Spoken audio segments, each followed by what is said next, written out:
자, 매거진 데이트 이 시간은 다양한 정보와 만날 수 있는 시간인데요. 오늘은 의학 정보입니다. 겨울철 손목 골절에 대해서 알아볼게요. 전북대학병원 정형외과 이영근 교수와 함께합니다. 안녕하세요. 예, 안녕하십니까. 네, 자, 손목 골절, 손목이 부러지는 걸 얘기하는 거겠죠? 네, 예. 네, 맞습니다. 네, 자세하게 좀 설명을 해주세요. 예, 다행히 어제가 화이트 크리스마스가 아니어서 제가 마침 당직이었습니다. 네. 만약에 눈이 왔으면 아마 정말 바빴을 겁니다.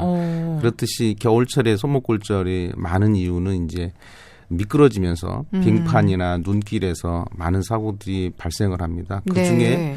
가장 많이 또 부러지는 부위가 우리 손목 부위거든요.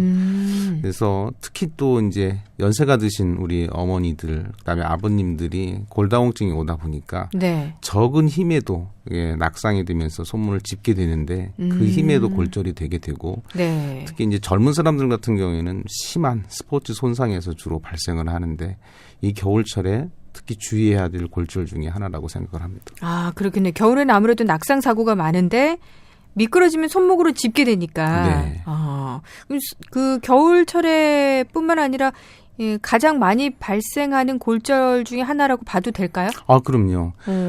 전체 우리 몸에서 발생되는 골절 중에서 한 20% 차지하니까 네. 그 수치라면 상지에서 팔에서는 가장 많은 골절이라고 생각하면 됩니다. 그렇군요. 그럼 그렇게 골절이 많은 이유가 말씀하신 것처럼 골다공증 때문인가요?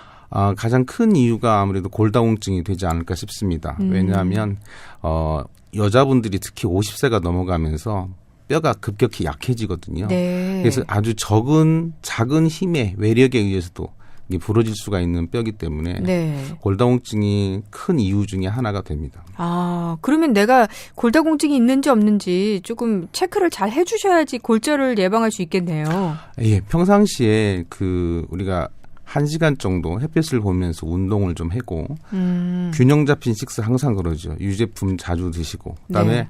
너무 마른 몸은 그 골다공증이 오기가 쉬워요. 그래서 그래요? 적절한 몸에 지방이 있는 거 그게 되면 나중에 폐경이 왔어도 골다공증에는 상당히 자유로울 수 있다. 저는 그렇게 생각합니다. 그렇군요.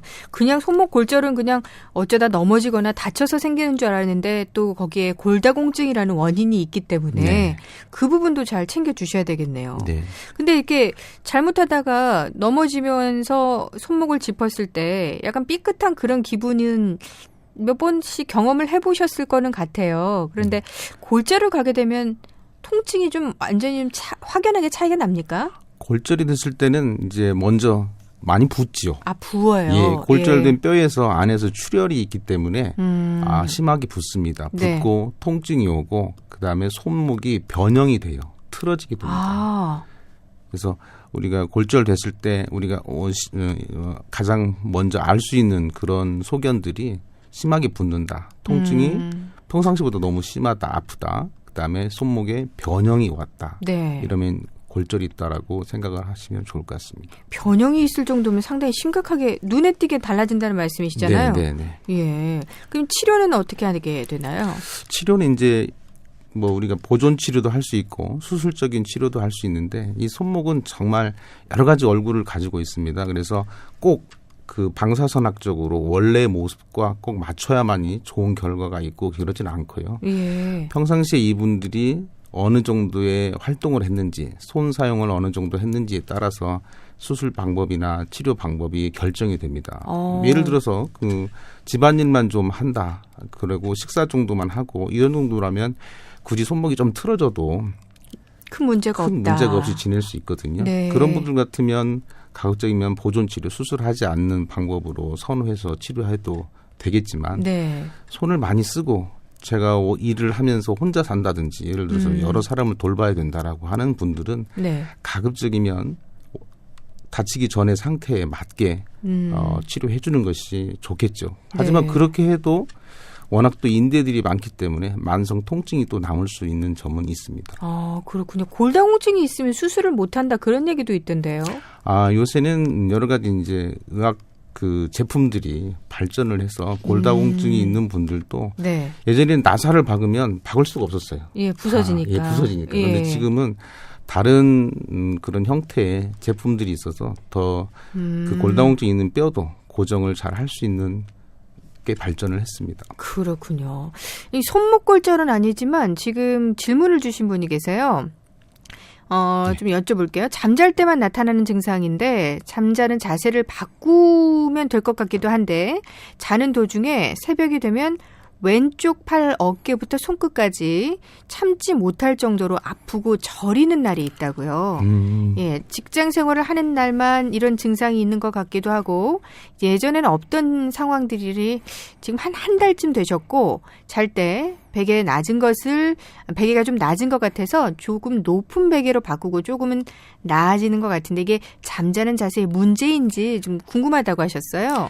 저리다는 게 많은 분들이 이제 혈액순환이 안 된다 아니면 신경의 문제를 먼저 생각하는데 우리 질문을 주신 분처럼 제가 봤을 때는 자세 잘못일 가능성이 가장 많고요. 네. 그다음에 낮에 본인이 어떤 스트레스 받는 상황이 있었다. 그 부위에 어깨부터 팔까지 근육 긴장이 있을 수 있고 그게 풀리지 않은 상태에서 밤에 주무시다 보면 그게 더 악화돼서 저린 증상이 올 수 있고 또 한쪽으로만 누워 자는 자세가 또 그런 원인이 될 수 있고요. 네. 아니면 또 여자분들이나 대개 분들이 또 잘못된 습관 중에 하나가 배를 따뜻하게 해야 된다 이런 생각으로 해서 양손으로 배를 감싸고 주무시는 경우가 많거든요. 바른 자세로 누워서 이렇게. 예, 그것도 그 관절이 굽어지기 때문에 신경이 눌릴 수가 있습니다. 아, 손을 굽히니까. 예, 저는 그래서 환자분들한테 한문으로 대자 있죠. 네. 대자처럼 팔을 뻗고 편안하게 누워 주무십시오. 그다음에 그런 분들한테는 꼭 따뜻한 물찜질을 밤에 주무시기 전에 꼭 한 30분 정도 하고 주무시라고 합니다. 그러면 근육이 이완이 되고 네. 여러 부분들이 좀 편안해지니까 아마 숙면을 취할 수 있지 않을까 싶습니다. 아, 그러면 뭐 반신욕이나 뭐 조욕 이런 것도 도움이 될까요? 아, 그럼요.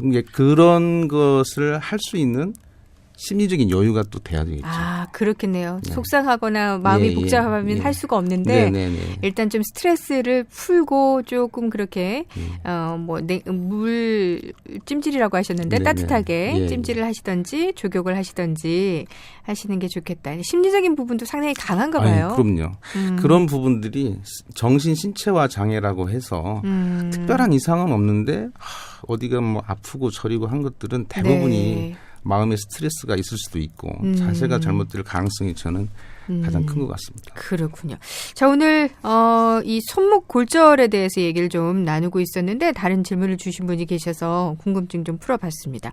이 손목 골절이 겨울에 뭐 굉장히 많다고 말씀을 하셨잖아요. 네네. 예방할 수 있는 어떤 생활 속 팁이랄까요? 뭐가 있을까요? 아니, 이제 저희 어머니한테도 그렇게 말씀드리는데 밖에 막 얼고 눈 오면 가급적이면 나가지 마세요. 아, 그렇죠. 네. 가급적이면 피하는 게 가장 좋고요. 네. 저도 보면 이렇게 빙판길을 가급적이면 돌아가고 싶습니다. 빙판길을 함부로 걷지 마시고 좀 돌아갔으면 좋겠고 네. 그다음에 너무 몸을 움츠리면 그 자체가 또 저 균형을 잡기가 어렵거든요. 네. 그래서 몸을 장갑을 끼든지 뭘 해서 따뜻하게 해서 움츠리지 않는 자세로 야외 생활을 했으면 좋겠다. 그다음에 또 뭐니 해도 그 전부터 뼈를 좀 튼튼하게 하는 네. 균형 잡힌 식사를 하시고 햇빛을 자주 쬐려고 그러고 네. 이렇게 하는 뼈의 건강을 미리미리 챙기시는 게 가장 좋은 예방법이라고 생각을 합니다. 네. 보통 그렇지 않아도 주부들은 집안일을 하고 또 손을 많이 쓰는 일을 하시는 분들은 손목이 안 좋잖아요. 그렇죠. 예.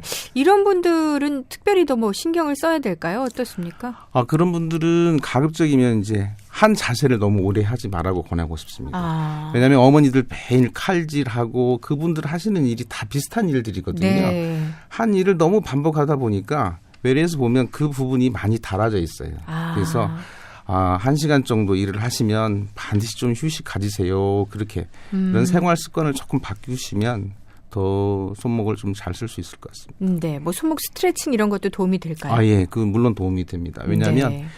인대가 아주 작은 인대들이거든요. 손목은 그런 인대들이 수만 개가 모여 있듯이 돼 있는 거기 때문에 스트레칭을 해서 뻣뻣해진 그 상태를 이완시켜 주는 거 그건 아주 좋은 방법일 것 같습니다. 네. 외래에서 환자들 만나시면 뭐 겨울엔 굉장히 많이 오시나요? 하루에 뭐. 예, 뭐 손이 더군다나 또 날씨가 추워지면서 시리다는 분들, 저리다는 분들 이런 것들이 더 악화되는 시기거든요. 네. 혈액순환이 떨어지고 하다 보니까 그다음에 또 몸이 붓고 그래서 손저림과 손이 시린 것 증상으로 많이 오시게 됩니다. 네네. 이 손을 조금 말씀해 주신 것처럼 스트레칭도 좀 하시고 그리고 그 반복된 동작은 조금 쉬었다가 피하시고 쉬었다가 네. 일을 하실 수 있도록 하고 또 아까 골다공증 예방을 위해서 음식 잘 드시고 골고루 햇빛을 조금 네. 쬐야 된다는 거 제가 잘 기억하고 있나요? 예, 그럼 맞습니다. 거기에 추가를 하나 더 한다 그러면 네. 항상 따뜻하게 하라. 아, 따뜻하게. 예, 알겠습니다. 자, 오늘 겨울철 손목 골절에 대해서 함께 알아봤습니다. 이영근 교수와 함께 했습니다. 감사합니다. 예, 감사합니다. 네.